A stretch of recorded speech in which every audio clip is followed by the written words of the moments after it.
Greetings. Hello. Are we live? Is this thing on? Can anybody hear me? This is going to be an interesting stream today.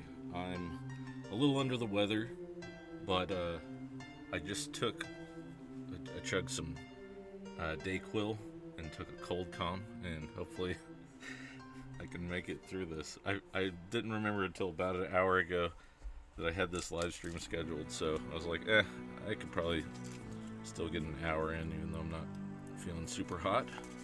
But let me go get my extra light, because this shadow's gonna drive me crazy.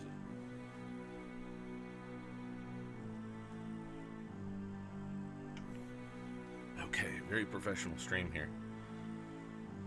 Alright, I'm gonna set a goal today, which probably won't mean much to you guys out there. Maybe I should wait till some folks arrive before I hit this, but I'm gonna hit 1 hour start goal. Let's see if it works. I have no idea how this works. Never done it. Hey, what's up, Better with Bacon? How you doing? So essentially, the goal is just a fun little bonus. If we get 10 super chats, basically $5 super chats, then I'm gonna ship this book off to somebody. I need to thin out my bookshelf, and oh, it's upside down.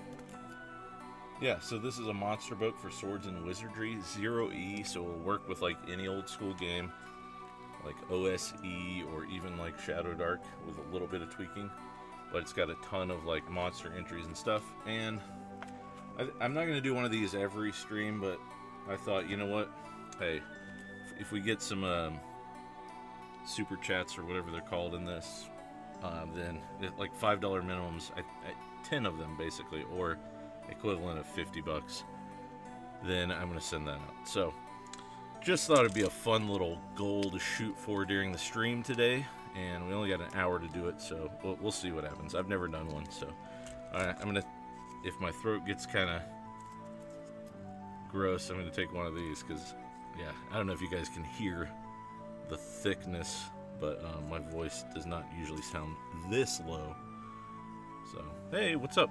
What's going on, Twin Steel, Swords and Stones? Man, all the usuals are here. What's you guys? I appreciate the support so much. Even just to know that like somebody watches these videos is awesome. So thank you guys. Thanks for being here. All right. So I'm going to do something a little different today. We've been talking about this dungeon here, which I'm going to show. This guy here. And I've been saying this whole thing about, like, the plinth and all these special items that go into the plinth.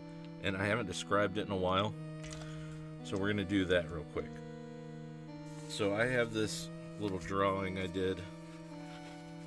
I cooked up, and there's this reoccurring theme throughout the dungeon of these plinths. Man, there's still a dark shadow. Let me see if I can get this any brighter. And where's the thing? Where's it? No, don't do that. Let's switch this to super bright. This is my little egg light. Alright. Give me power, give me light. There, that looks so much better. Okay.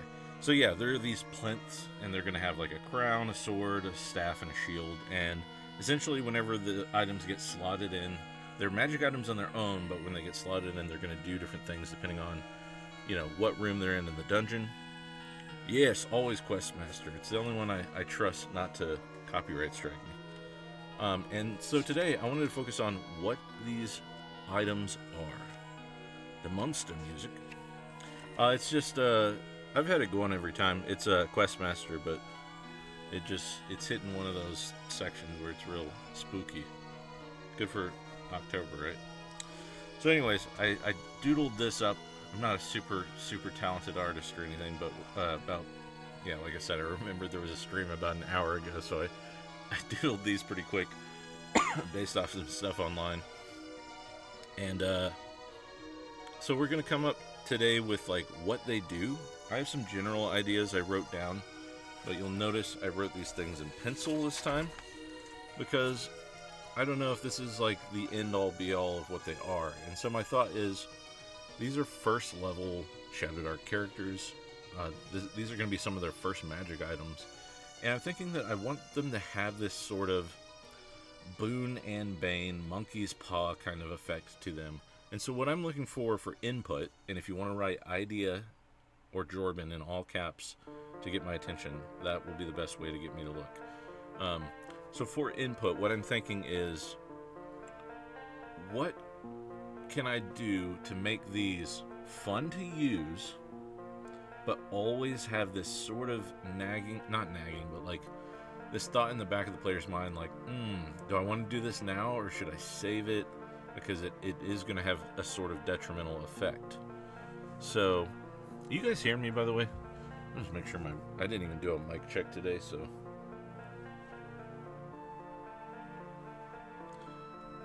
Alright, let's see. Check. I should have done that. Yeah, it looks like my mic's on. Alright, anyway. So, with these 4 items in mind, let's do some. I'm gonna grab. Oh, that's good. All over the place today. My light fell. No. Knave, 2E, as I always do, and ShadowDark, because ShadowDark has a really great, in line with the game, obviously. Jorben, can they be linked together via runes, or maybe a scroll that mentions or hints that they need to be used simultaneously? As it stands, I don't have an effect for if they're used simultaneously. I kind of had the idea that they just wouldn't work. Specifically the plinths. I don't know if you mean just using the items together, like if you have the fire sword and the ice shield. Is that what you mean? Swords and stones? But yeah, there's already like 4 effects per room that the plinths are in. Alright, let's see. Is it treasure? Wouldn't that be where magic items are found? Or in a certain area? I gotcha. Yeah, let me go to my sheet real quick to tell you about what I have going on in some rooms already. Because we have the other one. I don't have my other sheet out right now. But I started, oh yeah, since I was sick and I had a day off, I went ahead and did like 3 rooms just so I can hopefully get this all done before next Monday. So I'm going to move fast today. Try to get a lot done in an hour here, but yeah, having 4 things that already happened is probably enough for the players to tinker with. If in the moment something strikes me as really fun, and they try it, maybe I'll say like this room does have a special extra feature, but I'm probably not going to work those out on the sheet just because like it's a ton of stuff already written down. Plinths. Okay, so if they're all brought to the plinths and set into their perspective places to be used, or activate the plinth, or something to do with it. Yeah, I mean that could be cool. All 4. That's, you know, and that's a good point, because then it gives them this like reason to grab all 4 if they want to really delve that deep into the dungeon. Maybe like the plinth rises and there's a treasure cache beneath each of them, or you know, maybe they get a boon per character, like a plus to a stat. That might actually be, sometimes the simplest answer is the best, and I think getting to roll randomly like a d6. Yeah, let's say that for now. If I change my mind later, but I'll write here, if all 4 items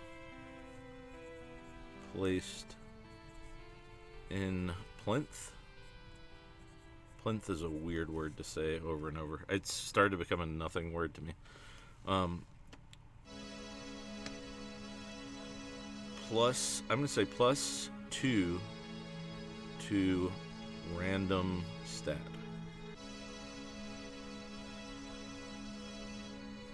Simple but effective.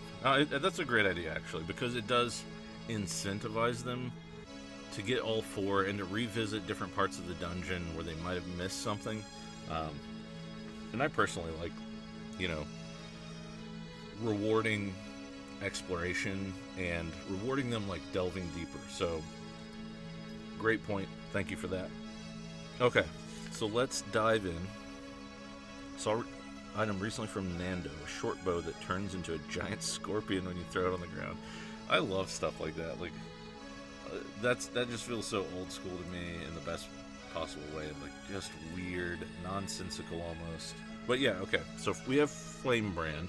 This is our fire sword. Right now I have it dealing an extra d6 of fire when activated, but the wielder takes 1 accumulative, I wrote 4, I meant to write fire damage, for d4 turns. Now, I don't know if that's too steep a price.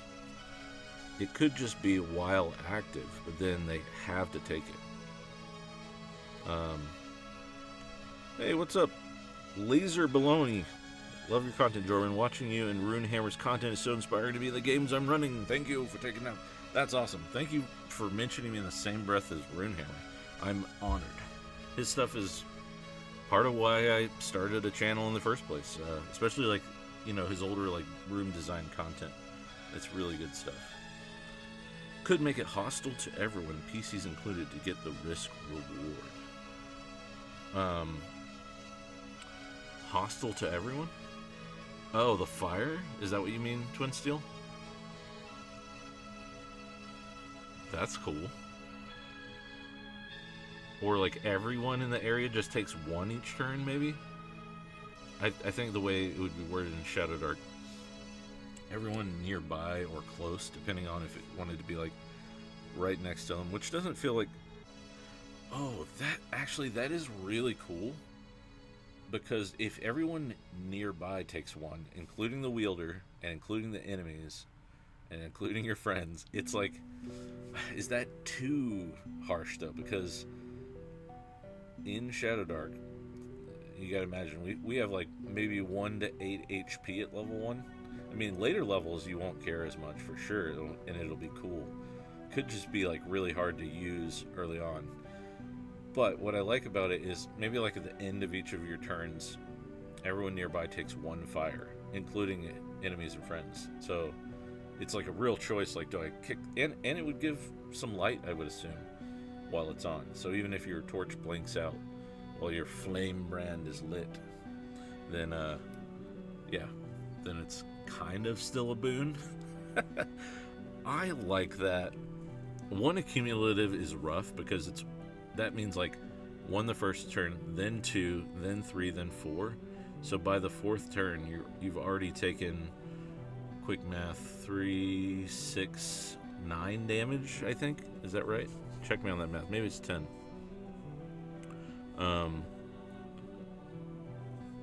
I like that way better for many reasons. It's less detrimental, so you're not just like, I can't ever turn this on.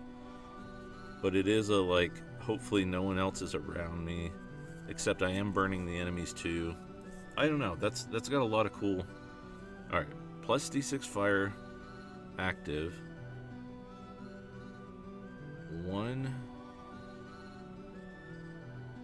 I'll just write 1 damage each turn.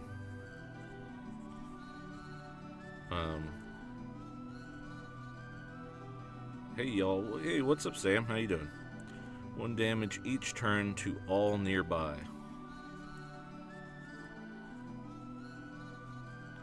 And I'm just gonna write in parentheses, provides light while active.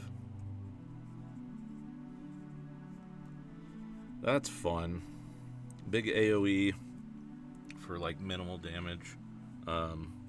Yeah, I like it. Alright, Blizzard Bulwark.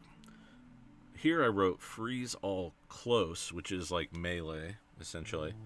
DC 9 con, so it's still pretty easy to pass. But frozen creatures get an AC of 20. I almost wrote that you could choose to fail. Because I was thinking this one is more like a crowd control. To me, ice, the domain of like freezing things in ice, is more something that you want to have like a controlling effect, but I don't want it to be crazy strong. Like the weapon providing light is ongoing cost to you Can't just ditch torches. Yeah, exactly. Yeah. Because, yeah, that's such a big component of ShadowDark. I don't want to be like, well, you can turn your torches off, you're fine. Because the second that person decides, okay, this fire is burning us too much, even though it's letting me deal a lot of damage, they're going to click it off, or whatever, turn it off, and you're still going to want that torch to go in ShadowDark, because otherwise you're rolling disadvantage on, like, everything. Oh, man, my nose. You guys will have to forgive the way I sound today. I'm just a little under the weather. Okay. Freeze all close. Now, is this even a monkey's paw? Because you get AC 20 if you're frozen. So the idea was like, I don't want them to just be able to spam this. And I probably need to write a number of uses or a DC, kind of like a spell, something along those lines. Yeah, then when they're out of their torches, they have a real tough choice. Absolutely. Well, and in ShadowDark, you know, like I've been saying, you could only keep that going for so long. You'd be really eating away at your health. Okay. Freeze all close. DC 9 con. Frozen creatures AC 20. I'm going to say can't move or attack. Is that how it would be worded? Here's a weird question I should know the answer to, but don't. Does ShadowDark have conditions? I don't feel like it does. I'm going to look at the monsters to find out, because monsters usually, like, stun people and stuff.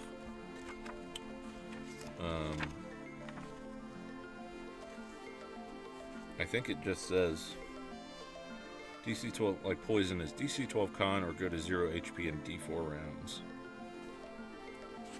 Wow, poison is rough.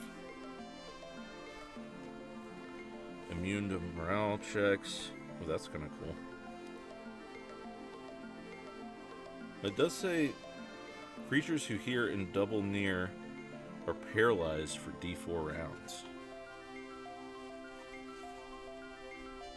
Yeah, well, the idea is like either crowd control or like protect yourself. Like, say, you know, you're in a bad situation. Somehow you got caught on the other side of the room with the troll, and it's just gonna pound on you until your party arrives. Well, you pop the ice shield, hopefully freeze both of you, but if not, maybe your AC goes up to 20. You become hard to hit while you're like waiting around for the party to arrive and bail you out. Or, you know, you're surrounded by a bunch of goblins, you pop it, all the goblins or half the goblins freeze, and then you start picking out the ones that aren't frozen. So, double near?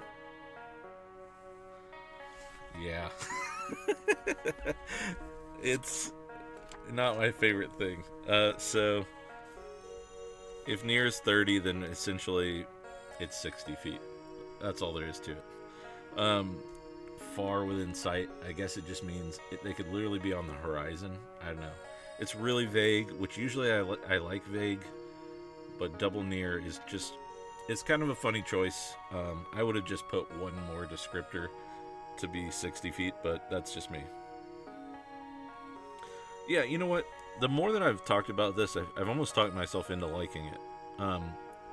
It also sort of mimics the, I can't think of the, like, Viking class name. The Sea Wolf. The Sea Wolf has an ability where they can use an action, and maybe I do need to say requires an action to use. Did I ruin my camera by doing this? Oh, great. It's just not going to focus now. Oh, it's because of this. Okay. It's more near than regular near. No, it's what's close near, far, too far. It's really like it's close, near, double near, aka 60 feet, which I would just name something else, and then far. And then anything beyond far is just, you can't even see it. Or at least that was my understanding of double near. Correct me if I'm wrong. Yeah. So I think Blizzard Bulwark's probably fine how it is. I do need to tighten up the rules though, so that either A, you don't have a guy who just spams this over and over, and maybe it's like once per day, twice per day,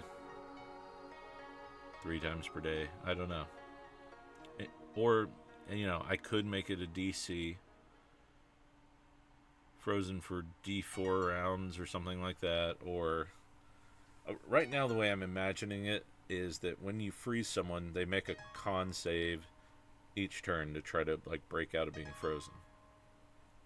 But as the wielder, you can choose to fail that save.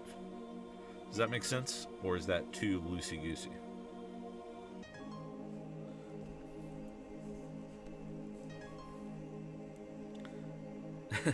Thanks for stopping by, Swords and Stones. Alright, I'm going to write freeze all close. Frozen creatures AC 20. I'll just put parentheses because I'm going to clean this up when I transfer it as an action. And then I'm going to say, maybe it's something that like grows. I like this idea. This isn't really a ShadowDark thing. I would have one save, not a save each round. Yeah, that's probably a good point. This isn't really a ShadowDark thing. This is kind of a 4th edition thing. There was a guy, Gary, GM Gary was telling me about, called, now I can't think of the word. Basically, the idea is that you grow in accord with the magic item, and as you do, you unlock more powers of it. So my thought is like, this is a once per day until you grow in use or accord with this item, and maybe it works its way up to a 3-time use per day. So I'm going to say 1 a day.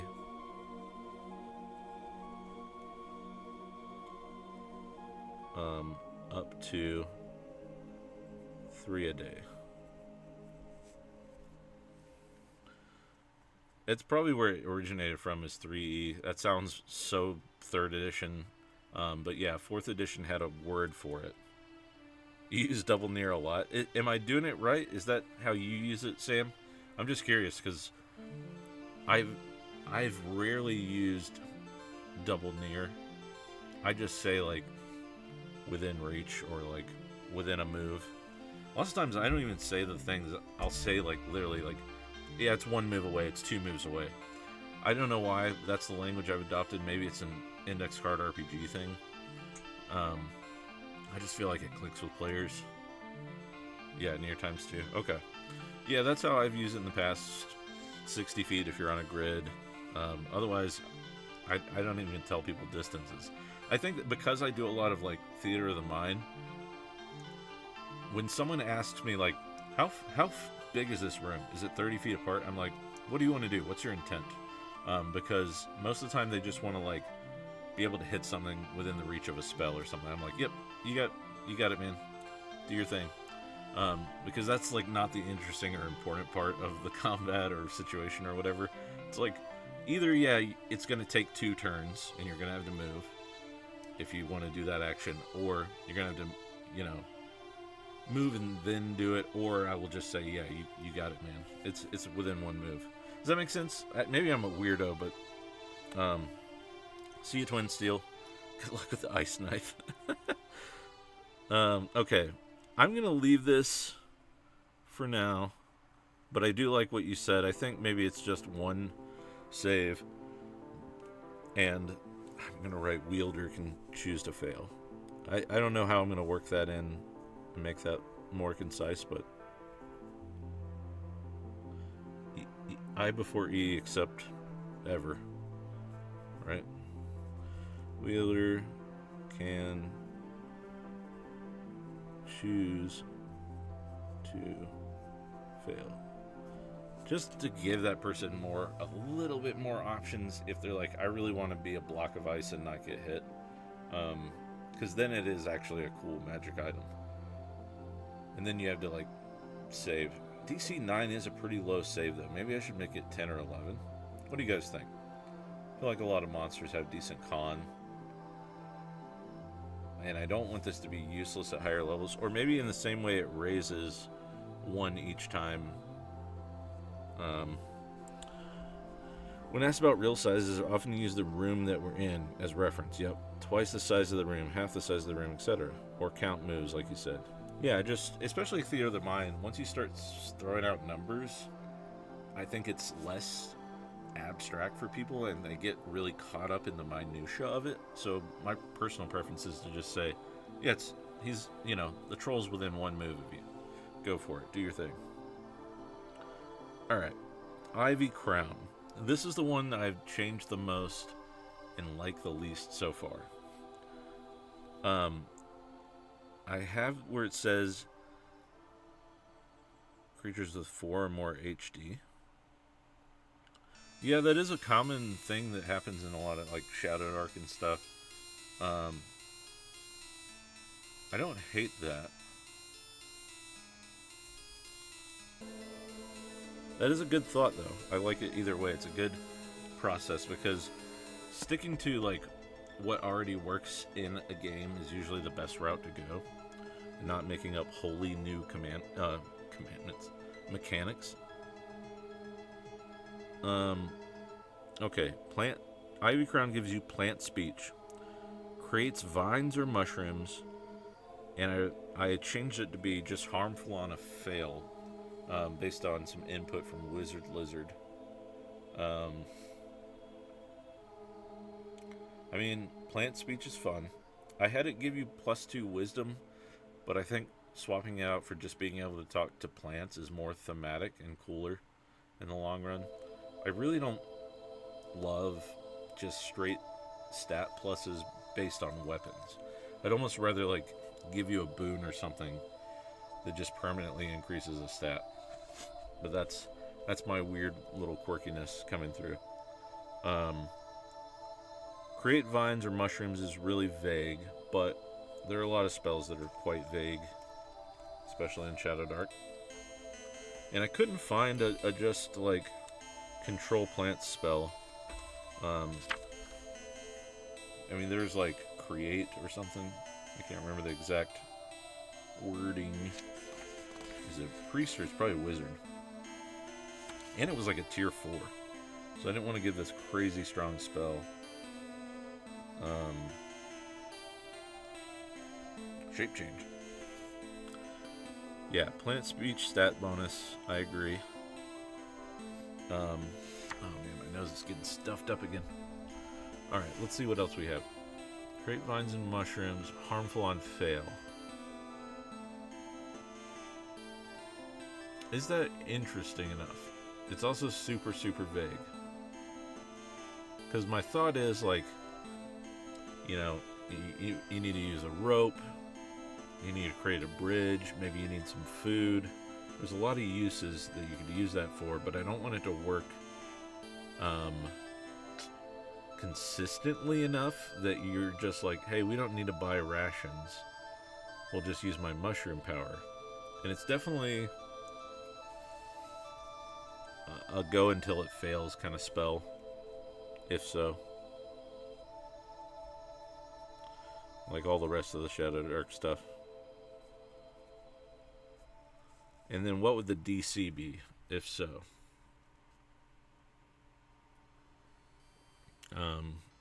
Maybe like a 13? Or does that feel too high? Because let's base it on a spell we already have. I don't see anything creating food, and I don't think there is intentionally in ShadowDark. I'm kind of going against the game for once. There is control water is a tier 4.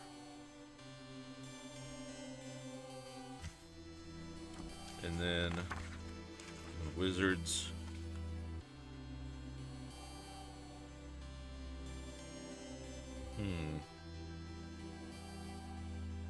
Yeah, I don't even see anything similar. Fabricate is a tier 3. So it's like a tier 3 spell if it works. Where did it go? Fabricate. What if it doesn't work? you know, it's almost similar to like a poisonous gas in an area or something. So, DC 13 feels reasonable. Yeah, let's leave it at that for now.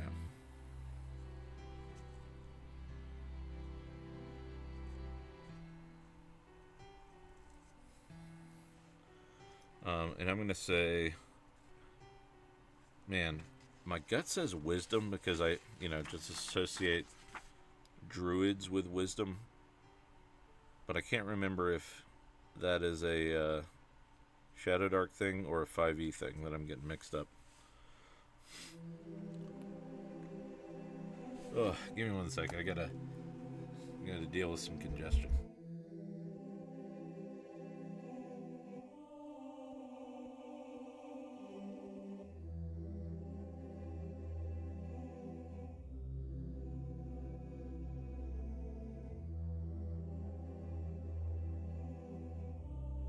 Oh man, this is why I had to cancel my my Quantum Ogre Cast last night with old Luke Crane. I did not want to be this congested and just be like hacking up loogies because that's nasty. Alright, sorry about that. I shouldn't even brought it up. Anyway, I'm going to look at Staff of the Squall. I have once a day. This is probably like the strongest one because it has 3 spells. Once a day you get a Featherfall, a Levitate, and I wrote Control Wind because I didn't want to fully create storms. And when you do, it thunders loudly when cast. Yeah. So the idea is that you're kind of going to give away any sort of stealth you have when you use it. It's more of a utility kind of one, but you give up position or you maybe alert other creatures. Hey, what's up, Agile Monk? Thanks for showing up. Appreciate it. Yeah. So that's what I have so far for the 4 main items. How do we feel about these? Are they cool enough with enough of a monkey's paw, or do we need to rework any of them? And it looks like we got 4 people, so don't be shy.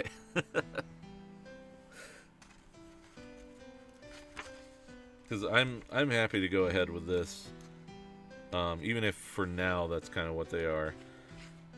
And I also try to create items that don't like step too hard on the toes of any class, because you don't want to have like, you know, an ivy crown that sings a song and gives inspiration and basically takes up whatever the bard does in this edition of the game, you know.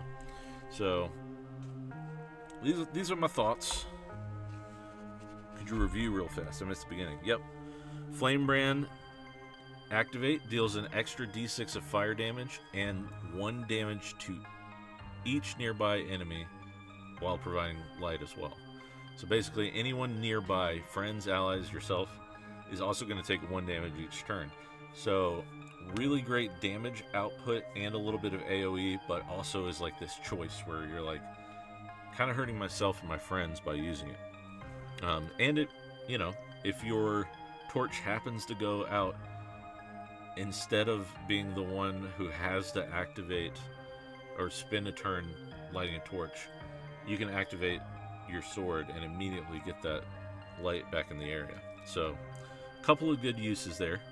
Freezing Bulwark freezes all close, which I could switch that to nearby as well. Close is like really close, basically right next to you. A DC 9, I'm actually just going to go ahead and make that a DC 10, because even that is like a 50-50. DC 10 con, they're frozen, but while you're frozen you get 20 AC, and then 1 to 3 times a day, depending on how connected you are to the item. I'm going to have this one kind of level up. For the Flamebrand, I might add to replace damage with a contest to hold on. And we already have one that's kind of con based, and I think this is more thematic than just like the one person having to. Are you saying a con to avoid the damage, or just to keep it going? Because I could see a case, but then also like I want to keep these descriptions as concise as humanly possible, so that players aren't constantly going, okay, what was this one does a con? It's like, no, everybody takes one, and you just kind of remember it. Just don't have to drop it because it's too hot. If it was a crunchier game, I would agree with you. But I think there's enough already happening here. You get what I'm saying? I want to keep the cognitive load on these really small, so the players aren't looking at their sheet a bunch. And yeah, and it's a minor difference. So I get where you're going though. It makes sense. In any other game, I'd be like, let's do it. In ShadowDark, too many words. Okay. So to keep going, and even this, I'm like, this is too wordy. I had to write in choose to fail. So freeze all, close or near, I'm not sure yet. And while frozen, 28. I'll grow them all over this whole castle or something, you know. So already that's getting kind of clunky. Plant speech and create vines or mushrooms harmful on a fail. DC 13. Staff once a day, featherfall, levitate, control wind, and thunders loudly when cast. And I think those just happen. I think the staff, to make it unique as well, this is the only one that doesn't have to do a DC. It's just a freebie of each of these, with the drawback of it thundering loudly. And that's also kind of why I wanted to have like a monkey's paw effect. Oh no, am I breaking up? Anyone getting little breaks or frozen moments in the live streams? I don't know. I don't have a great connection where I live now, so it's possible. Okay, and also, I don't want to spend too much time with this, because I'm going to go over some of the other things that I did yesterday. So yesterday, you know, like I've said before, I have till Monday, basically. Oh, man. Well, I don't think there's too much I can do about that on my end, unfortunately. It is probably a connection issue.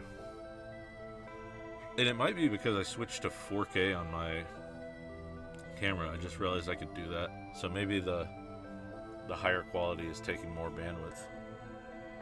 But yeah, Monday's my deadline. And I still have, let's see. We've done the main room, the Cathedral of Chimes, the Forge of Glass, the Moonlit Tomb, and I did these 3 right here yesterday on my own. So I'm going to go over them. Let's move all my crap so I can fit both of these things. And again, this was like, I did them kind of fast, so we'll see if I keep all this. Okay, this is driving me crazy. Alright, Frozen Falls. Actually, no, we did Frozen Falls together. I did these 3 yesterday because I was homesick. Yeah, it's moving quick. So I did this, which I'm calling Hinge Holt, which is this forest, because we got a little stone hinge over here, and a holt is just another word for forest.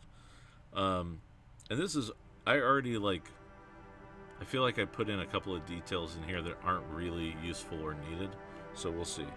I wrote freshwater fall to the north, thick woods and briars to the east, so this section is like all briars basically. A steam wall to the south, that's where basically where the waterfall is hitting this lava. It's creating this huge steam wall that rises up, so you can't really see beyond it until you get right up to the wall. Stone pillars to the west, which is actually our hinge, but I want to be vague when I read it to the players. And then I created this little conflict that's happening in the area. There are these hyloids, which are actually frog folk. I'm going to use the kobold stat, but these frog folk have set traps on the east side of the forest, so this side of the bank, and are hiding in the trees, waiting to attack the brick blood goblins. They're basically these red-skinned goblins with these like boils all over their skin. They're just kind of gross looking. And why be specific when you can be vague? Exactly. And their traps are alchemical bombs with random effects. So I'm gonna have like, whether or not it's useful, I think I'll even roll it in the moment. I'll probably use Knave, because Knave has some great effect tables, and I'll just have them last like a round or two. Nothing crazy, but that way if they trip a trap and they start off like a fight that way or something, they're gonna have to deal with some weird alchemic effects, and maybe some of them just deal damage, but I'll make them really obvious, like, you know, like a glass bottle that's hissing and bulging and, you know, expanding, about to explode. Maybe they get hit by some shrapnel. So these frog folk are essentially waiting in the trees, ninja style, to attack these goblins on the west side. And the goblins believe there's magic in the hinge and are building a ratapult, which is something I pulled from Monster Overhaul. It just sounds hilarious and really fun to use, and I'm excited to let that happen. So they're going to use their ratapult to defend it. And this is where I'm like, maybe I have one too many things going on, but maybe it's fine. We'll see. There's a treant protecting a cache at the center of the hinge, which holds the ivy crown. So I'm thinking there's just this pit, maybe like even under the roots of the treant in the middle of this stone hinge, and it is the guardian of this crown. And so the goblins, you know, being generally, you know, nuisances, the treant doesn't want to give up the ivy crown to just anyone. So maybe it's holding off, and these frog folk are vying for control of it as well. There's a reason they broke out in a fight. I haven't decided yet, and I may even roll in the moment, because there's a really good goblin table in the Monsters Overhaul, like what you find them doing, stuff like that. And then features, I just wrote: west is uphill, east is downhill. Trees on east are black, thorny, and rotting. West trees have vine spears, which is something I actually took from the, what is the book called? Hot Springs Island. They're essentially these, like, they grow like natural looking spears of vines, and on a crit fail they break. Slime sap, bark blanch shields, like natural armor for the whatever, the trees growing on the west bank, and healing fruit, D4. Now, this thought arose at the very end as I was like kind of finishing up the room. I thought, I'm throwing these guys into this dungeon. They don't have a lot of starting gear. I need to start giving them some stuff. There's going to be like some loot up here. There's going to be some frozen adventurers over here that they can melt and get access to their loot. And then this area is like kind of barren, so I might have to add some stuff in. And I just wanted to make sure, like, I'm not leaving these guys high and dry without cool stuff to tinker with. So that was my thought with some of this extra stuff.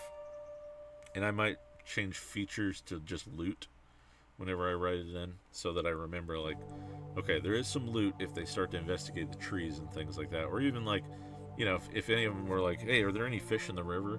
Sure, like, how are you going to catch it? You know, start stabbing with your sword or something. Or maybe they use one of the spears. I don't know.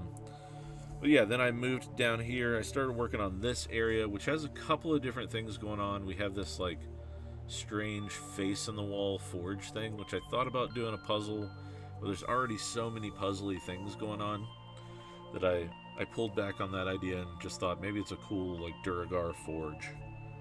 This is like a molten lake that's hardening into obsidian.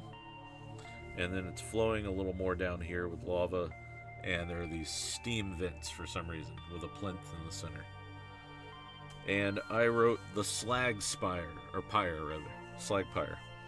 To the north is the steam wall, which we should be familiar with, and the obsidian lake. East is the craters, south is the vents, and west is the kiln. This is the Durgar kiln.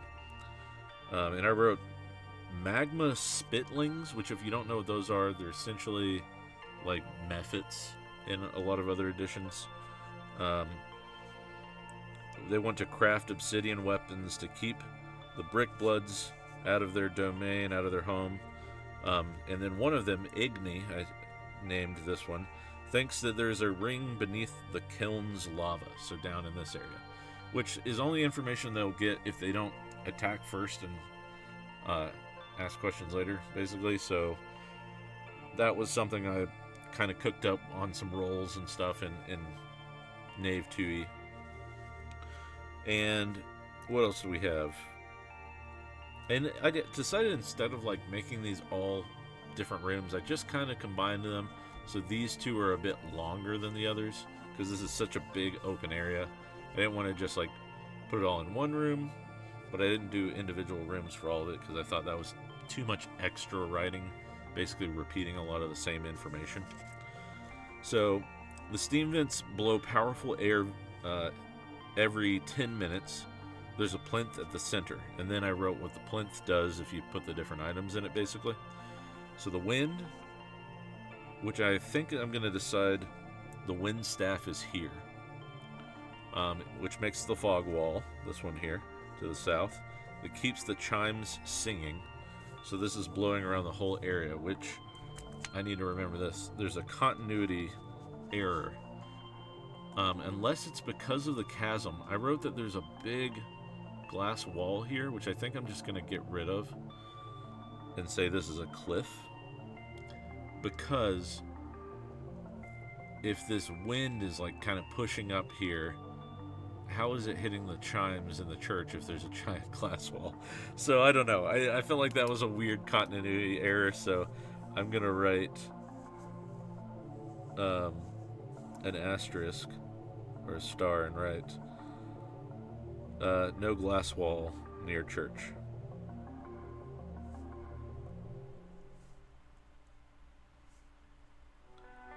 Because yeah, that clicked in my brain. I was like, it's just a little weird. It's just something about it rubs me the wrong way in like a detail that you give to your players, and they're gonna go, how is the wind hitting up here with this giant glass wall? I can just see it happening, so gonna change that. Anyway, that was a rant. Fire placed makes the craters erupt and turns the Ryu, which those are a monster over here, into a flame Cerberus. So there are 3 Ryu, which are like these lightning dogs, or lions, or whatever they are, that are roaming this area. And so when this turns to fire and heats up this area, these craters start to erupt, and the 3 dogs merge into one and become a Cerberus. So then they can decide. Basically, I'm going to let the players decide, here's the problem. I guess they won't know unless I do something really, like give a huge clue. Like you hear 3 howls that merge into one cacophonous screech. Yeah, the notes are getting dense. That's why I preface by saying, like, these rooms are covering a huge area, basically. But still, less dense than most adventures I've ever run. Because this is a whole dungeon on, like, hopefully 2 pages once I've, this is rough draft, not final form. I always take these and, in my own time, condense them down to the most concise information I actually need to run the game. But yeah, the problem is with the plinth, and this is why I was saying earlier, like, to Swords and Stones, I don't want to have them do too much more than they already do, because 4 things is a lot for one puzzle to do. In fact, if I redid this, I'd probably make it a triangle and have them go in 3 directions and only have 3 magic items. But we're already this deep in. My cats are fighting. That's cool. Yeah. Earth hardens the lava and makes craters into unstable plateaus. This area over here essentially becomes a bunch of disconnected plateaus. And then the ice freezes the fog wall, but angers the pyromancer, which pyromancer lives over here in this hut. Alright, I gotta keep moving. 151. I want to get this done by 2. So, alright. Then we have the Causeway of Stone, which is this whole area over here. So these are, I wrote a little description here, which I haven't done yet, but just so I remember. These massive hexagonal pillars stretch beyond sight. To the south, fires burn around a stone tower. To the east, a yawning chasm, which is really this, northeast, splits the earth. To the north, this is here, the burning steps ascend. And then west is lightning crackles over high craters, which, you know, that's the Raiju, or Raiju, however it's pronounced. And that's our basic description. I also wrote that there are sting bats nest high on the pillars nearest the chasm, so these outer pillars. They attack loud disturbances. Loot. Many burned bodies near the tower, and this is also like our telegraphing danger, right? This is where the pyromancer lives. Some adventure supplies remain untarnished. So, essentially, Raiju, it's R-A-I-J-U, so I'm not sure. I'm saying Ryu like, or Raiju like kaiju. So I think that's, I'll probably just stick to that because it's made up, so we can probably decide what it is ourselves. Okay, and then the stone tower is simple, filled with ancient tomes and alchemic supplies. The pyromancer is friendly while his pyres to Mazgath still burn. She wants to study the flame. I wrote Flameberge, but I meant whatever we named it, Flamebrand. She was drawn to this place because of the strange fire magic that permeates with the plinths and the sword. And then plinth nearest the tower is empty, so there is a plinth here, right there near the tower. Belvina, I don't know if that's the name I'm sticking with, says when she placed the ivy crown, the place nearly collapsed, which is where all these cracks came from. So it's her fault, the pyromancer. She thought she understood what these things were for, and when she placed the earth crown, essentially, it started to split this place apart. So, then we have what the plinth does. Earth sinks the layer further. Ice freezes the place. Ice freezes the place and nearly. What did I write here? When she placed the ivy crown, it nearly collapsed, sealing the dragon. Oh, I forgot about that detail. So this is where the dragon is, down here in this layer. Okay, Earth sinks the layer further. Ice freezes the mist over the chasms. Oh, okay, and creates like basically a bridge. Fire wakes the dragon and causes a red glow from the fissures, which I'm keeping vague for now what that actually means. Wind fills the area with storms and basically makes the Raiju stronger. And if left, eventually wakes Mimnoth, the Lunalith. If you weren't here for it, I ended up naming the BBEG a moth crab, like aboleth, glass monster, a Lunalith. So this is the named one. This is Mimnoth, the Lunalith. This is our crystal tyrant. And that's what I got through so far. So that's kind of a catch up on what I did yesterday. Kind of worked out these 3 sort of areas going into this, basically this whole section. So now, really, I only have 2 areas left, and I'm probably going to do those on Friday. I have this down here, which I'm already calling Goblin Town. And then this over here, which is like the Trapped Dragon's Lair.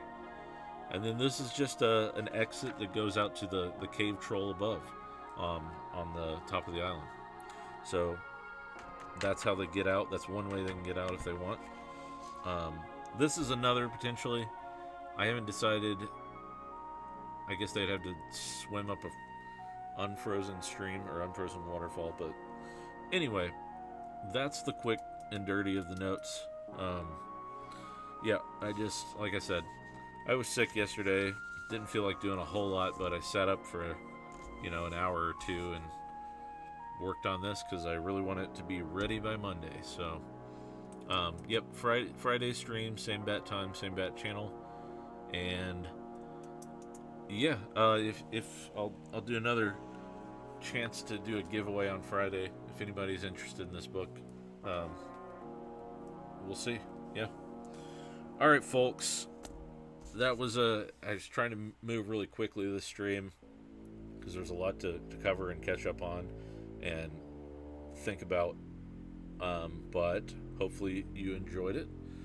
And yeah, that's it for today. I'm gonna go rest. I'm gonna go back to bed. Essentially, I'm gonna take a nap now. So, thanks for watching, and I almost said we'll see you next time in the dungeon, no matter what choices you make, but that's Quantum Ogre Cast. Learn, adapt, like, subscribe, grow. Peace.